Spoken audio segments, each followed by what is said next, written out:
Hello and welcome to the latest edition of Empire of the Cop Insider. And again, we've got the lovely Neil Jones of Covering Liverpool here with us today.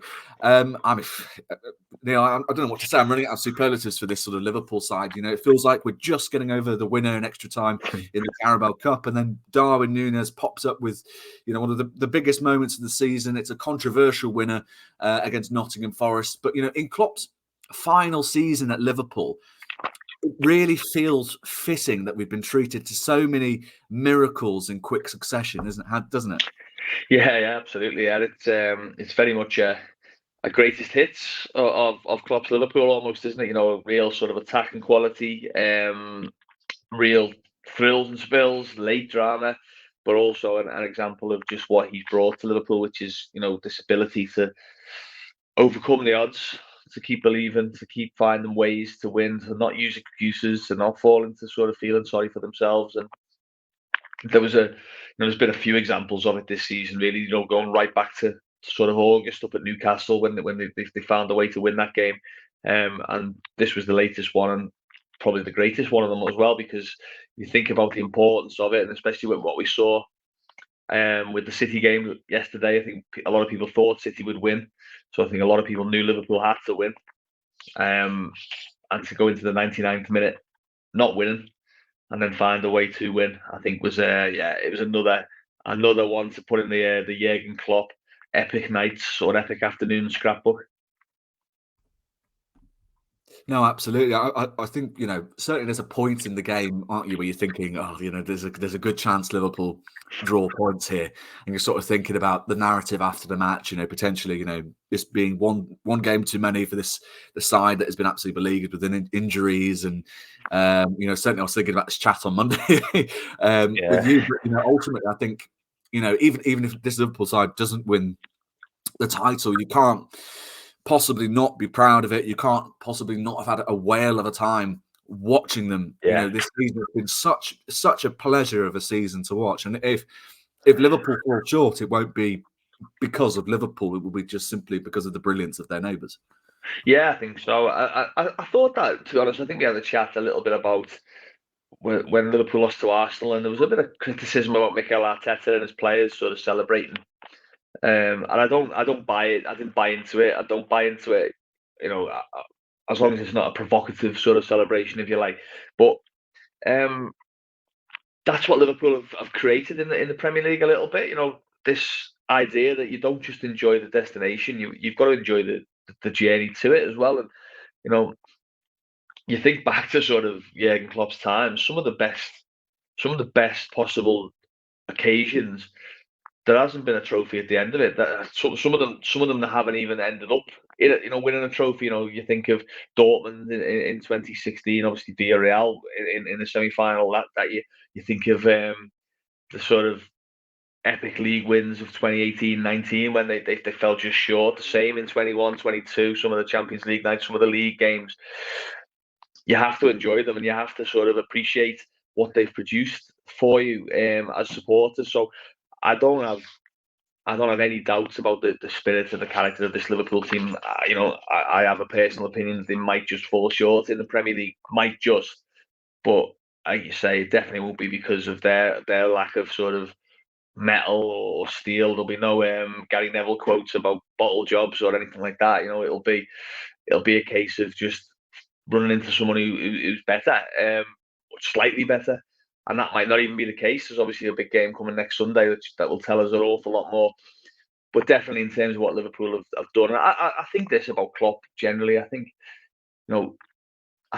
Guardiola is the most influential coach in English football in the last, well, possibly ever, coaching wise. I think Jurgen Klopp in that era is definitely the most influential manager of people in the Premier League, that maybe the Premier League seen for a number of years. Because if you look at sort of what challenges now face other managers in the league, and you think of Arteta, but you think of Postecoglou, you think of whoever goes in at Chelsea, Manchester United, one of the things that always gets levelled at them is they sort of have to get the fans, behind the team. They have to unite the club. They have to sort of bring people together. Well, I think that can all be traced back to Klopp. I think that's what he did at Liverpool, and that's what he's done so spectacularly. That even when they don't play well, even when they have a few bad games, even when they don't win a trophy, even when they finish, outside the top four as they did last season, there's still that feeling that, well, they're doing it for us. We'll be there for them. We'll wait. We'll hope that they'll find a way to score at the end. And more often than not, they do, obviously. And so many times this season and last and the season before, even in the dark times, Liverpool have been able to pull out, I think there was a phrase used on social media, footballing miracles on a weekly basis. And, that's how it feels at the moment. Let's hope it continues for at least one more week. No, absolutely. I couldn't agree more. I mean, there are a few Liverpool players there, as there generally are on a week-to-week basis, who deserve a shout for their performance. But I'm going to focus on Konate for now. I feel had a very, very good game against Forest. I mean, he won all 5 of the ground duels he contested, 2 out of 5 of his aerial duels, 4 tackles, 2 interceptions, 2 clears, pass completion rate. An absolute rock at the back again for Liverpool. And I mean, do you feel that his season is perhaps going slightly radar?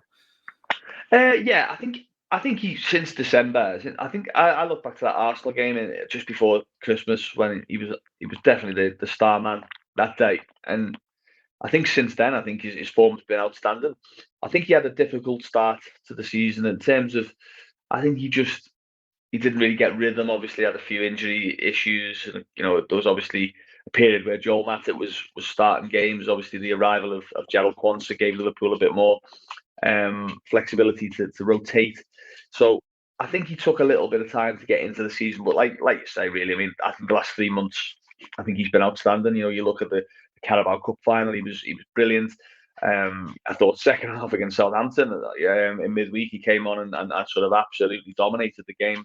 From centre back as a senior centre back, and he was good again at the weekend. And yeah, Liverpool's defensive record is excellent. I think I looked yesterday. I might be wrong. I think they're the second best defensive team in the league.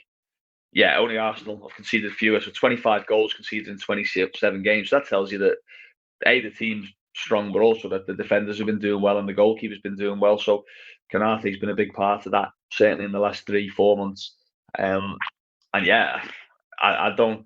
It doesn't surprise me because I think we all know what a good player he is. But I think the best thing is that he's fit and available and able to put those performances in on a consistent basis, which he's been doing. No. So you're right about the defensive record. What's it? It's 3 clean sheets on a trot now for Kelleher. Yeah, absolutely. Yeah, and obviously the other one, he let one in against Luton, didn't he? Which he might have been disappointed with, but yeah, they're certainly not shipping goals like we. Remember speaking to you early in the season, and we were talking about it was going to be chaotic, and we're going to see sort of mad games. Really apart from the Fulham game, I think the only one I can think of where we've sort of thought, well, this could go anywhere really in terms of goals for and against. That's been the only one in the league certainly I can think of. And that's you look at sort of people who've had a lot of praise for their defensive coaching, if you like, and you look at Unai Emery, 37 goals conceded this season. You look at Postecoglou, 39 goals this season. You look at David Moyes as a manager who's quite a dour negative man, 47 goals, and Eddie Howe, 45. So there's a lot to admire about Liverpool's season, and maybe one of the things that does go under the radar a little bit is just how mean they've been defensively.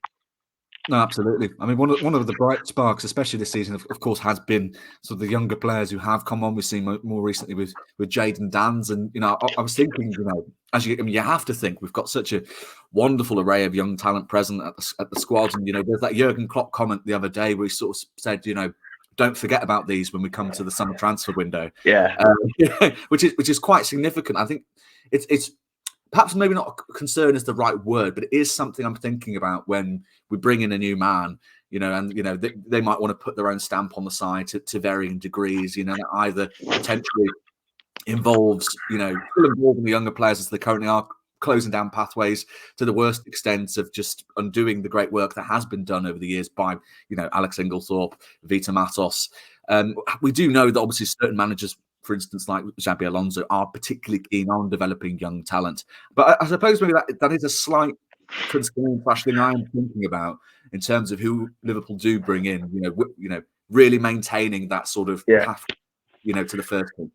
Yeah, I mean, it has to be a big part of the discussions around who comes in, or discussions with the man who does come in. You know that look, we've got a lot of options in terms of the transfer market. You know, we can do this, and this, but at the same time, you know, there's an awful lot inside the building already, and I think it helps that we've all had a good look at them, haven't we? You know, in big games, it's not just a case of, oh, by the way, you might not know about this guy, but he's doing really well for the 18s. You know, go down to Kirby and have a look at him.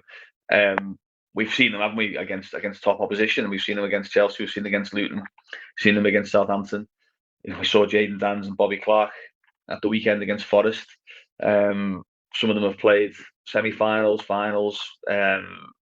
Up at Newcastle in Jamal Quances, up at Arsenal in Bobby Clark and Conor Bradley's case. So there's no doubt about where we find some of these players are in their development. So I think the new guy that comes in, there's going to be no sort of no doubt in my mind that they'll be asked to make sure that they continue that progression plan, if you like, or that pathway. And I think as well where football is in terms of money, obviously PSR rules for financial fair play. I think it does feel like it is tightening a little bit in the transfer market. Certainly in certain areas, seen it in the Premier League in January, there might be it might lend itself more to, well, if you've got 5 or 6 young players that you're not, you know, you're sort of 60% or 70% sure on, then this might be the summer where you go, well, we'll press the button and put them in the first team. I actually think, really, I think if you started this season, you looked at academy or sort of homegrown players, and I appreciate there are some differences in the term homegrown, but you'd say, well, Trent was in, Curtis was in, Caoimhin Kelleher was in, and Harvey Elliott was in the squad. That's 4. I think by the end of this season now, you'd say 3 at least have been added. I think Conor Bradley's added, Jamal Quances added, I think Bobby Clark's added. I don't think what we've seen of Jayden Danns in the first few weeks is negative in any way. I think James McConnell's done well. I think obviously you've got Stefan Bajcetic who's still to come back. You've got Ben Doak still to come back.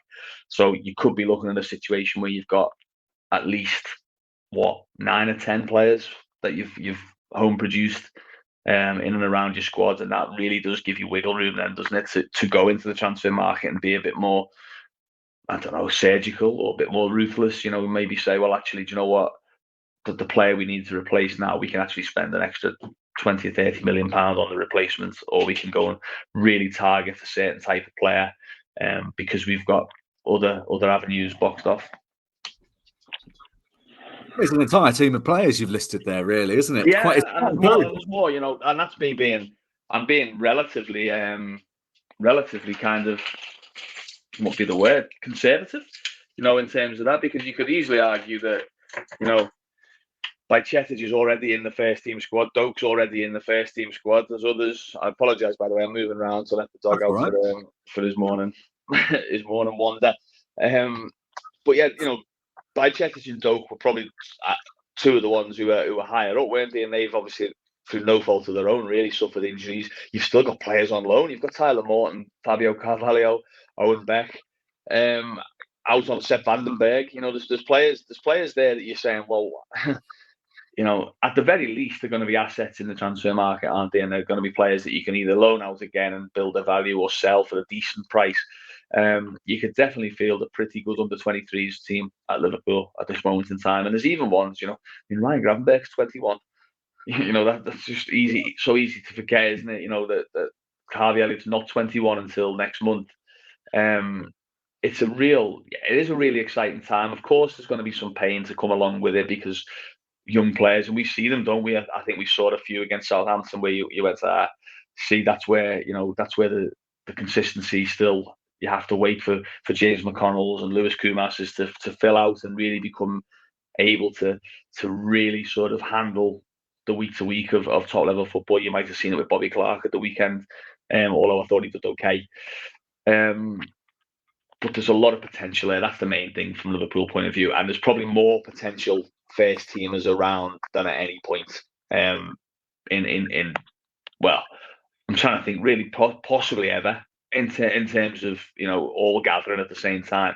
I know there's been elite players emerging, McManamans and Fowlers and Owens, Carragher's and Gerrards, Trents, but this does feel like there's a sort of a clutch of players that are ready to sort of make an assault on the first team. No, absolutely. Absolutely. I mean, we mentioned about potential during the summer, about managers wanting to put their own sort of stamp on the side. I wanted to address a couple of rumours that we've been sort of seeing around the block. One name that seems to crop up the time we get near the summer window is Bayern Munich's Jamal Musiala. We've now had the Daily Star come out and say that he's reportedly opted to not sign a new contract at Bayern Munich, and Liverpool and Manchester City are fronting the queue of clubs looking to sign them. I mean, first and foremost, the amount of money you're going to need to try and sign a Musiala is going to be pretty intense, I'd imagine. And you'd have to imagine that there'll be plenty of top European clubs just beyond Liverpool and City who'd be pretty keen if Musiala is on the market this summer. Do you reckon Liverpool would be one of those? I struggle to see it, but you never know. Look, it's really difficult to talk about transfers when there's no one in place to do them. You don't know who the manager's going to be. You don't know who the sport director or the football operations team are going to be. So I find it really difficult to sort of buy into transfers that are so sure that Liverpool are going to make a move to sign this player, or Liverpool are after this player. You don't know. A manager might come in and just say, I don't need any midfielders. Or he might come in and say, I need 5 midfielders. I don't like any of these ones I've got. So that's extreme, obviously. But there's no doubt that he's a top player, and he's destined to have a magnificent career. I think he's had maybe a more difficult season this year than he did previously because of just Bayern's struggles. I think it does speak a little bit about Bayern's position. There's a lot of players who we thought were sort of Bayern through and through, who are being linked with moves away, aren't they? You look at Kimmich, you look at Alphonso Davies. I think he looks like he's going to move, and yeah, I think if they were to lose Musiala as well, I think it would be a huge reflection on Bayern. So I would probably be more inclined to believe that someone like Musiala stays at Bayern and they do everything to get him to stay. It would be a huge blow to them. But yeah, look, he's not going anywhere but one of the elite clubs. He's going to one of the top 5 clubs in the world if he leaves Bayern Munich. He's not going down to a Schalke or a Werder Bremen. So yeah, if Liverpool have got the system in place and they've got someone who wants that kind of player, then of course I think they'd like to think they would be in the conversation. But until we know who the manager is, what the manager wants, and who the sporting director is, I don't think we can be sort of saying anything's likely or unlikely. Yeah, it's a fair point, isn't it? Because you have to imagine that, the data department, the recruitment team are still working behind the scenes. They're not taking holidays or anything, that kind of thing.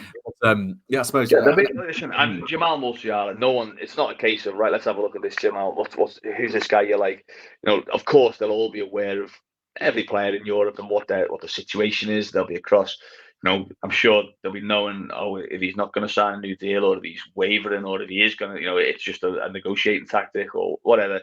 All that info will be known, but in terms of whether they're going to do anything with it or what they're going to do with it, then, I think that's still something that it's a long way down the line. No, absolutely. Well, we'll move on to more sort of internal affairs that we can sort of have a better gauge on. We've spoken about Caoimhin Kelleher, and he's been having obviously quite the run of games for Liverpool. Looks set to stay in place for at least a few more weeks. I think Alisson's injury was a little worse than sort of first feared, sadly. I remember saying on another podcast a few months ago, I think it was before the season, that he'd make a superb signing for quite a few sort of Premier League clubs. I don't think it was taken particularly seriously at the time, but you'd have to imagine that the interest potentially, he's 25, he wants more minutes. Celtic has been talked up a lot sort of recently, especially with Joe Hart retiring at the end of the season. Is there a lot of life in these kind of links? I personally wouldn't want him to go, but you could understand it, given he won't be. You've seen. He won't be going to Celtic. I don't know any Scottish club that's going to be paying £20 million plus for a goalkeeper. That's what he's going to cost. Look, he's a really good goalkeeper, isn't he? He had some difficult moments this season and last. He didn't play many games last season because of Liverpool's struggles in the cup competitions. This season, obviously, he's had more games than at any other point. And that's benefited him as the season's gone on, hasn't it? And particularly in the last month or two, he's really produced some big big performances, as they none bigger than the Carabao Cup final, but pretty good one at the weekend, pretty good one against Southampton in midweek. He's a very calm character, isn't he? That's the best thing that he brings to Liverpool's team. When the ball goes back with him either foot, you don't ever feel like he's flustered. You don't ever feel like even if he's made a mistake that it affects the next decision that he makes or the next sort of 10 minutes of the game. So he's a massive asset to have for Liverpool, especially given Alisson's history, really, which is that he misses probably more games than you'd want for a goalkeeper. He seems to always have an issue each season. There's been periods, obviously, where Kelleher has been in the side. We've had Adrian in the side a few years back as well for the period. So it is very useful that Liverpool have a backup goalkeeper of Kelleher's quality. And yeah, the more games he plays, that we're talking about seeing the young players in the in the first team games and being able to get a gauge on where they're at. That's the same for clubs with, if they were looking to sign someone like Kelleher. It's easy for Jurgen to say, "Oh, we've got this number 2 goalkeeper, he's brilliant." Scouts, managers, sporting directors, whoever, they want to see them tested in significant games and on significant stages. And this season we've seen that with Kelleher. We've seen him play in the Premier League, we've seen him play in the Europa League, seen him play in the Carabao Cup final all the way through. And more often than not, he's delivered, hasn't he? He's handled the test. So I would be surprised if there aren't a lot of clubs asking about him. I think there were a few in January, and Liverpool rightly said no. I think there might be a few more in the summer, and then that might come down to what the player himself wants to do. I think Jurgen was asked about him on Friday and said, we never had a situation where it was like, right, you need to shut up, you're staying. He said, but we obviously had conversations about how many games he might play and what our plan for him was. So clearly there is a degree of dialogue from Kelleher's side about game time, and yeah, that might be one that comes to a head in the summer. No, absolutely. I mean, we're speaking of potential sort of futures Liverpool stars. I mean, we've seen one report recently stated Liverpool are keen to open talks with Robertson in the summer over a new contract. I mean, do you see this as being quite a sort of cut and dry process for Liverpool? Yeah, I mean, it's different. I mean, because it was Bayern Munich with linked, weren't they? And I think that was a surprise to a lot of people. I know, Bayern have shown a little bit of a propensity to sign sort of 30+ players from the Premier League in the last 12 months, especially. So maybe that was, maybe that's part of that. But yeah, I'd be surprised if Liverpool was sort of, blasé about Robertson or saying, "Oh well, we don't really want to. We're not bothered about renewing him." I think he's still an important player. He's had a difficult season really, anyway, with that shoulder injury, and you can see he's still working his way back to very full rhythm and sharpness. He's not finished. I don't know, but I don't think he's finished the game yet, has he? That he started, and he's shared duties a little bit with Robertson, with Tsimikas and with Gomez. Not bad that Liverpool have got sort of 3 left backs at this moment, is it, that can all sort of play a big part. But yeah, I mean, I think Robertson would. I think Robertson knows sort of, how good Liverpool's been for him, how good he's been for Liverpool, how highly he's thought of. If there's a will from the club side to extend the deal, I don't think there'll be any problem from the player side. I think he'd be delighted to stay. And if I was guessing, I think Liverpool would be pretty keen to make sure he does for at least a couple more years. No, absolutely agreed there. Absolutely agreed. Just a final one, really. Well, we've seen plenty about Michael Edwards, and I'm sure you might have guessed this might be coming up. I mean, he said no to a return once already, it seems, but we've seen a flurry of reports that have come out saying that FSG will try again for a second time. But, certainly the vibe I seem to get, he's not particularly keen on a return to frontline football. He's obviously got his new agency now.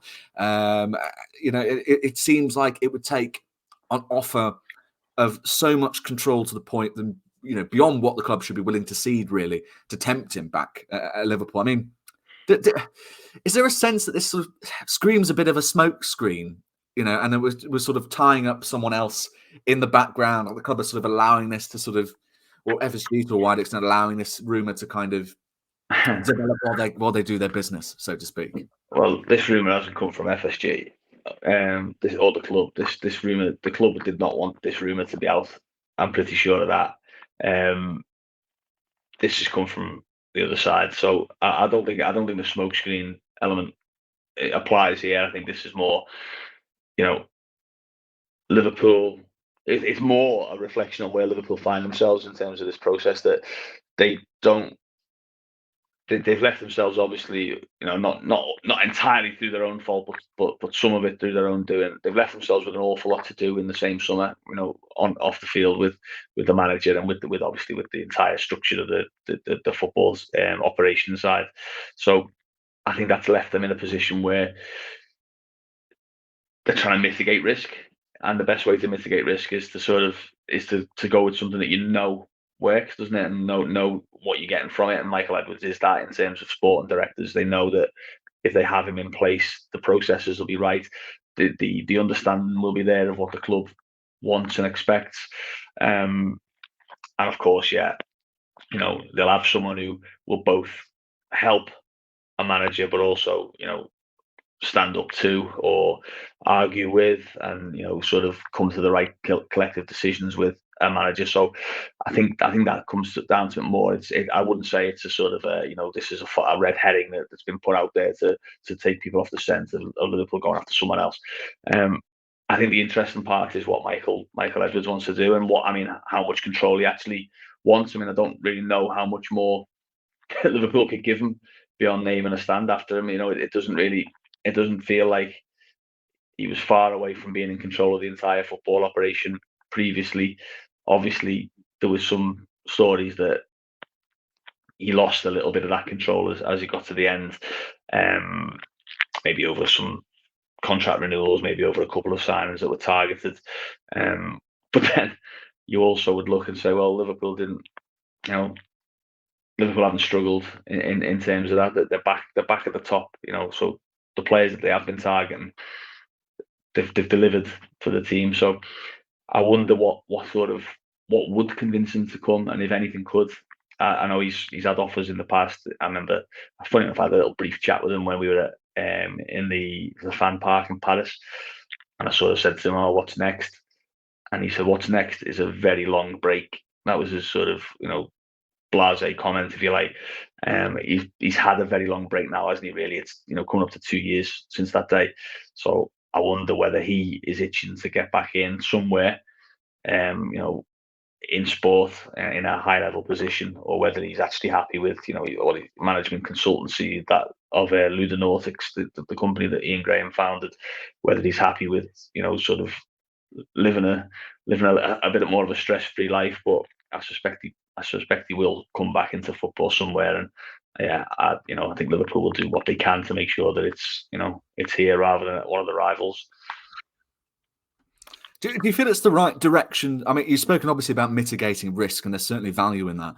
Do you feel it's the right direction for Liverpool to go down? Because, of course, now we're in March, and you're thinking, you're counting down the months, and you're sort of thinking, oh, God, this is, you're right, this is so much for Liverpool to do. The magnitude of the man you're replacing in management, and then the nature of the man you're hoping to bring in alongside him to work for potentially, the better part of a decade coming through. Yeah. I think so. He's still relatively young as a sporting director, Michael Edwards. He's got a lot of experience, but he's not a sort of an old hand, if you like, that they're sort of getting back in on a short term. He's a lot younger than Jurgen Schmadtke, for example. I think what you need from Liverpool, they're not going to change the direction of the club in terms of what they target or what they operate like. They're not going to suddenly start being, right, we're going to spend wildly, or right, we're going to go down this sort of short-termism route. We're going to go down this route of targeting 30-year-old players and sort of going after big names and superstars and sort of getting one last hurrah out of them. They're going to continue operating in a similar way to what they have been doing, targeting early to mid-20s players, and from certain markets and certain areas, and trying to play a certain way. But obviously, we don't know how much Klopp was sort of not responsible for that, but how much he made that work. That whole policy, because they were doing that. They were doing that before. They were doing that with Brendan Rodgers, and it didn't quite work, did it? It nearly did once, famously, but it didn't after that. So how much does the manager is he the secret sauce? And obviously, if that is the case, they'll find out soon enough. But I think in the meantime, I think having someone who knows exactly what the requirements are, someone that you know that you can leave to get on with if you say, look, we need to make sure we get in X, Y, and Z in the summer, or in fact, it won't even be that. It'll be them coming to you and telling you what you need. You can trust their judgment. You can say, okay, if you say this guy's worth 50 million or whatever, this guy's worth 40, we can get him. Go and do your thing. I think that would make a massive difference to Liverpool this summer. Whether he can do it or not remains to be seen. I think there's something a little bit. I would have a few alarm bells about the fact that this story's got out. That would be my thing. That Liverpool have tried to do this thing where, they've obviously, it's a little bit cap in hand, isn't it? They've gone back to someone and asked them to come back to the club. It's a good story, but I'd be a little bit concerned that it's emerged and why it's emerged. Is it someone looking for a bit more leverage? Is it someone looking to just stick the boot in a little bit and say, look at this, look where Liverpool have ended up? Is it a bit of both? Or is it actually someone who's not sure about coming back to Liverpool and wants even more reassurances that they're going to get what they want and the job's going to be perfect? So that would be my only concern. My concern wouldn't be going back to Michael Edwards, because I think that was a system that worked. And it's proven that it's worked, and it would definitely help the transition of a new manager. I think having someone familiar and with familiar processes and familiar systems in place. But I would have a little bit of concern at sort of the public nature of it personally. Well, it certainly seems Liverpool are due for an especially busy few months of football on and off the pitch, isn't it? But yes, I mean, pleasure as always, Neil, having you on the Empire of the Kop Insider podcast. We can, of course, catch all of your work on X at Neil Jones Goal and on your Substack with covering Liverpool at neilj.substack.com. I mean, that's been going on for quite a while now, hasn't it? You must be all pretty much autopilot by this point. yeah, that's it. Coincided with Liverpool getting good again as well. So it started up at the start of the season, and yeah, it's going all right at this moment in time. Yeah, long may it continue. It's a good sign. It's a good sign, I think. Yeah, absolutely, absolutely. Yeah. Anyway, the good news as well is you can catch this chat, of course, on our own Substack at empireofthekop.substack.com, and of course on all of our channels, including YouTube. For now, I've been your host, Farrell Keeling. We've had the very lovely Neil Jones of Covering Liverpool here with us today to chat all about Liverpool. Thanks for watching. Take care.